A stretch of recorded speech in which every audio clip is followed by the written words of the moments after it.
getirdiği haberin kıymetinin farkında mısın Goncagül Hatun? Sultan Alaaddin'in oğulları. Şehzade İzzettin ve Şehzade Hüsrev.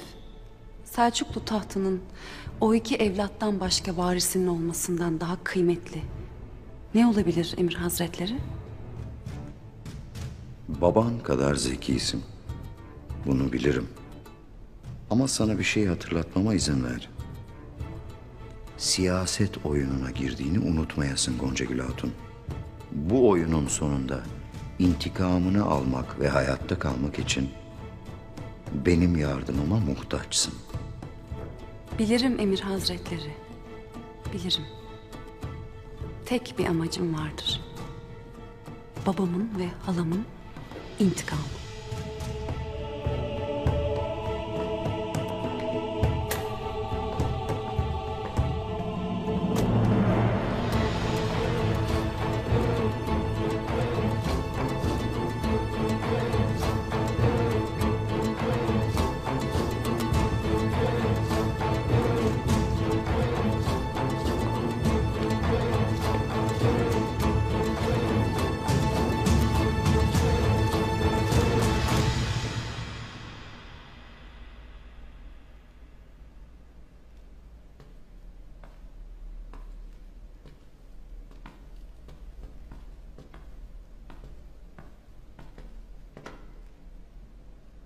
Emir Hazretleri, Tüccar Abdullah sizi görmek ister.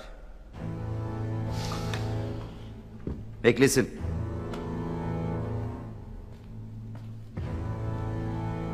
Noyan geldi. Gelme dedim. Lakin dinlemedi, geldi. Noyan mı? Ne ister? Seni. Beni mi? Gündoğdu'nun kalbini nasıl çaldığını, onu tuzaklarınıza nasıl çektiğinizi bilirim. Ögeday'ın bile ordusundan def ettiği o vahşi adama Gündoğdu'ya davrandığım gibi mi davranmamı istersiniz Emir Hazretleri? Kabul. Noyan vahşi biri. Lakin senin gibi zeki değil. Senin zekana olan güvenim tam. Onun zaafı olabilirse ikimizin de işini kolaylaştırırsın. Mührü babamdan aldıktan sonra Noyan'ın ölmesi için Tangut'a verdiğini bilirim Emir Hazretleri. Noyan'ın Ertuğrul'la işi bittikten sonra hiç vakit kaybetmeden sizi öldürmek isteyecektir. Buna ne o kıt aklı ne de gücü yeter. Sen merak etmeyesin. İkimizin de isteklerinin olması için Noyan'a da Gündoğdu'ya davrandığın gibi davran. Onun zaafı olabilmek için elinden gelen her şeyi yap. Hatta inine bile gir. Beni anlıyor musun?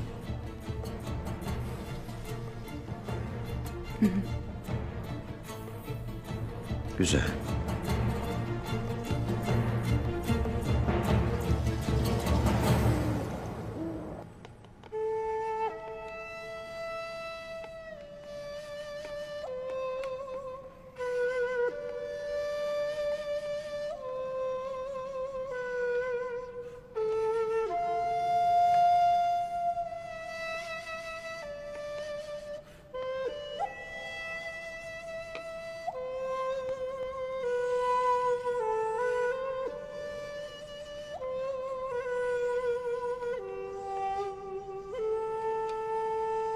Goncagül'ü aramalar için gönderdiğim maplar obaya döndü. Bir haber var mı? Maalesef izin bulamamışlar. O da yakında hak ettiği belayı bulacaktır. Bu güzel geceyi o uğursuz avradın adıyla kirletmeyelim. Haklısın Ertuğrul Bey.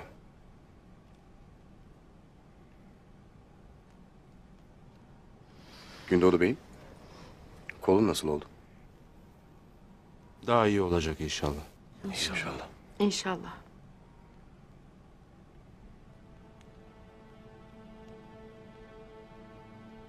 Nevruz'da aplarımız marifetlerini gösterdiler Tuğtekin Bey.